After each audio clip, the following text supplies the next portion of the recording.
Dahil po yan, makakausap na.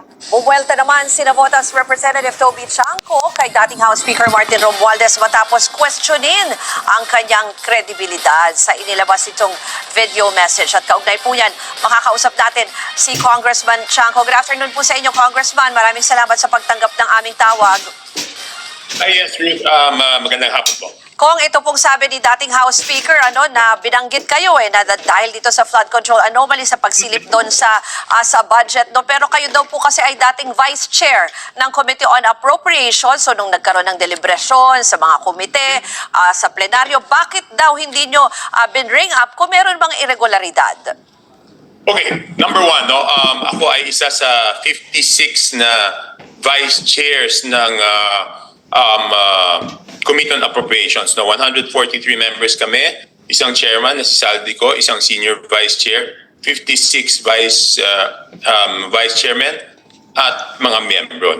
So ang tanging trabaho namin is, number one, is idepensa yung departamento na naka-assign sa amin. Number one po yun. Number two, kung titignan nyo po, panoorin nyo po yung mga video ng budget deliberations at kahit basahin nyo po yung transcript, wala pong tiga majority ang nakapagtanong noong 2025 budget. Kung titignan nyo yun, lahat na nag-interpolate noon ay puro tiga minority. Hindi ko alam kung may isang nakalusot, maybe one, pero kasi sinabihan kami noon na ang membro ng majority hindi pwede magtanong sa budget. And ang pinakamahalaga dito, Ruth, is this. Alam niyo, pagkatapos namin mag-deliberate nun sa budget, inaaprubahan niya ng plenaryo on second reading. Lahat kami doon, boboto kami on second reading. Pero ang nakagawian noon, nung 19th Congress, na inireklamo ko, kaya hindi na tinuloy sa 20th Congress, is yung merong small committee na binibigyan ng authority na amendahan yung inapprove namin on second reading. Ang small committee na to ay 4 na tao at hindi po ako kasama dyan. So ang mangyayari dyan is aaprubahan ng plenaryo sa ikalawang pagbasa and then bibigyan ng authority yung small committee na gumawa ng amendments. At pagbalik namin, magto-third reading, sa third reading hindi ka na pwede magtanong. Ang boto doon is yes or no na lang, wala ng amendments. Pero yung sinasabi na kalokohan ay nangyayari doon sa pagbenta ng mga insertions. Basically, ang insertion hindi naman masama per se.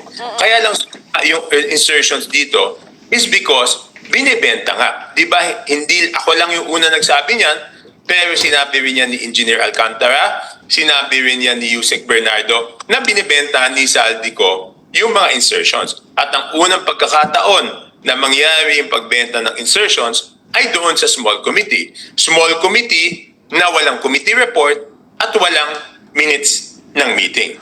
Ngayon, ang tanong dyan is, pwede bang ginawa ni Saldico yung mga yon nang hindi alam ng former speaker? Yun ang pinakamalaking tanong. Kasi sinasabi niya, yung corruption daw is doon sa implementation. Hindi po totoo yun. Kasi pagbenta pa lang ng proyekto, pag ang proyekto ay may bumili at nailagay na doon sa budget, binabayaran na agad yun . So, hindi totoong nagsisimula yung corruption doon sa implementation. Dito nga, hindi pa nabibid, binibenta na yung proyekto at binabayaran na yun. So yung explanation nyo sa punto nyo po noon nung deliberate itong 2025 budget, wala po kayong pagkakataon na yung binanggit nyo, hindi pwedeng magtanong, I think, kasi dapat parang sinabi nyo na parang may mensahe na kailangan siguro sumunod na lang at wala nang question doon sa budget. At naalala ko nga, ni-reveal nyo po itong small committee, kaya ngayon parang mas transparent na itong process. Pero ngayon, diretsuhin ko na lang kayo, ano po ba ang mensahe nyo? Kasi sinasabi nyo na imposibleng hindi alam ng dating House Speaker ito, Anong mensahe nyo ngayon kaya Romualdez?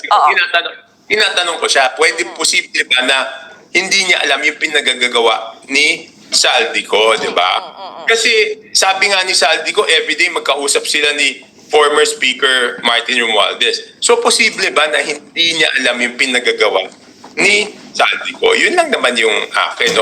At hindi totoo yung sinasabi na yung corruption ay dahil doon sa implementation sa executive branch. Ulitin ko, yung bentahan ng proyekto, nangyayari pa lang yan doon sa budget deliberation sa House. Hindi pa yan umaabot sa executive branch. Pag napasok yung proyekto mo, magbabayad ka na. So doon nagsisimula yung corruption. Hindi siya nagsisimula doon sa implementation. Hindi nga siya nagsisimula doon sa bidding eh. Doon pa lang sa ma-insert pa lang siya, yun, nagkakabayaran na. So doon nagsisimula.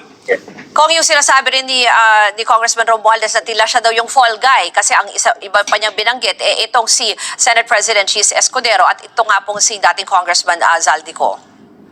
I mean, yung mga sinasabing fall guy is yung mga maliliit na mga nakakulong ngayon. Kung walang mapapakulong na big fish, lalabas yung mga maliliit na nakakulong ngayon, sila ang lalabas na fall guy. Kasi ang iniintay ng tao, kung sino yung big fish na makukulong. Yung sinabi rin po niya na may alam daw ang executive department, yan po yan, sa Office of the President po yan, na kanyang pinsang buong ito si Pangulong Marcos, ano po ang reaction niyo dyan sa pahayag na yan? Hindi, ang sinasabi niya doon is, sinasabi niya, nagsisimula yung budget sa executive branch. Totoo naman, nagsisimula yung budget sa executive branch. Kaya lang, pag nagbenta ng proyekto si Congressman Zaldico, ano gagawin niya? Tatanggalin niya, babawasan yung mga proposed projects ng executive branch at papalitan ng mga proyektong binenta nila. Ganun na nangyayari, di ba? So, technically, nabago na yung proposed budget ng executive branch. So, hindi pa pwede puro doon sa executive branch. Kasi though executive branch ang nag-propose ng budget, pinapalitan nga di ba? Yun na nga, di ba yun ang issue ngayon, di ba? Dinadala nila sa unprogrammed appropriations yung items na originally nahandoon sa NEP o sa National Expenditure Program, dinadala nila sa unappropriated, doon nila lalagay sa UA, tapos nagbebenta sila, di ba? Nagbebenta sila ng Kasi proyekto. ang interpretation niyo po dyan ay totoo naman, di ba, ang Pangulo yung nagsusumite. Halimbawa, minsan pag SONA, di ba, ibinibigay po yung proposed budget. Yes. So yun yung pagkakaintindi niyo dyan, ano. Pero tingin niyo ba hindi yung mga irregularidad or anong mga anomalya ay hindi niyo basta sabi na aabot yan or magsisimula pa yan or may role ang executive department? Kasi sinasabi yung budget insertions or naiiba na yung itsura ng budget, ano? Oo. Okay, liwanagin natin ng mabuti, no? So number one, nagpadala yung executive branch ng National Expenditure Program. Yun yung President's budget. Ang nangyayari, para makapagbenta ng proyekto, tatanggal sila ng items doon sa National Expenditure Program at yun na ilalagay nila sa unoperated appropriations o sa unprogrammed appropriations o sa UA, tapos ipapasok na yung binenta nila, di ba? So, hindi na siya totally President's budget. Yung binenta naman nila, yung corruption noon nagsisimula doon pa lang sa pagbenta. Hindi doon sa sinasabi niya, kasi executive branch nag-bid niyan, executive branch nag-implement niyan. Even before ma-bid out nga ng DPWH, even before ma-implement ng DPWH, yun na nga, nabenta na yung proyekto at nabayaran na yung nagbenta. In this case, si Congressman Zaldico. Kaya nga baka umabot doon sa substandard kasi sa laki ng binayad doon sa pagbili ng proyekto, hindi na nagkasya yung puhunan, no? So, posibleng yung corruption ay nag-extend doon sa pag-implement ng project under the DPWH. Pero ang tanong, saan ba nagsimula? Di ba, nagsimula yan doon sa bentahan ng proyekto. Yung sinasabi po ni dating speaker na marami po siyang nalalaman, no? Tungkol dito sa administrasyon na to, or even sa dating administrasyon, tingin niyo po ba, parang pagbabanta ba yan na pwede pa siyang maraming idawit or marami pa siyang isiwalat? I think pagbabanta o nagbabargain siya kasi nakakapagtaka na ba? Bakit nagkataon yung pagsalita niya is kung kailan nahuli si Zaldico, no? I think maybe it's indirect message saying na isalba siya. Kung hindi, mandadamay siya. But it is very clear naman doon sa sinabi ng Presidente, doon pa lang sa SONA. At nung pinaimbestigahan niya to, sabi naman niya, wala naman siyang pro-protectionan, di ba? So, umabot sa kanya, hindi naman dahil pinuntirya siya noon. Talagang sabi nga ng Presidente, doon tayo kung saan dadalhin ng ebidensya.